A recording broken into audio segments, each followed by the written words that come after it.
Media की company के मालिक ओबीसी, दलित, आदिवासी कितने? 0। प्राइवेट अस्पतालों के मालिक बताओ?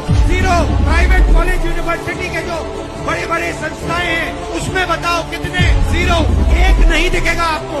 हिंदुस्तान की सबसे बड़ी 200 कंपनियों में उनकी लिस्ट निकालो, मैंने निकाली है, और उनकी मालिकों की लिस्ट में आदिवासी, दलित और पिछड़े कितने हैं मुझे बताओ? कितने हैं? 0। एक नहीं है। चलो छोड़ो, ये बताओ उनकी सीनियर मैनेजमेंट में कितने हैं? 0। अब एक काम करो, कॉन्ट्रैक्ट लेबर की लिस्ट निकालो, मजदूरों की लिस्ट निकालो और उसमें उनके नाम पढ़ो। आपको सारे के सारे दलित, आदिवासी और पिछड़े मिलेंगे। उसमें थोड़े से जनरल कास्ट के गरीब लोग मिलेंगे। हाई कोर्ट का आंकड़ा मेरे पास है, 650 हाई कोर्ट के जज हैं। उसमें से अगर आप 73% वाले लोगों को देखो, 650 में से 100 हाई कोर्ट के जज या दलित या आदिवासी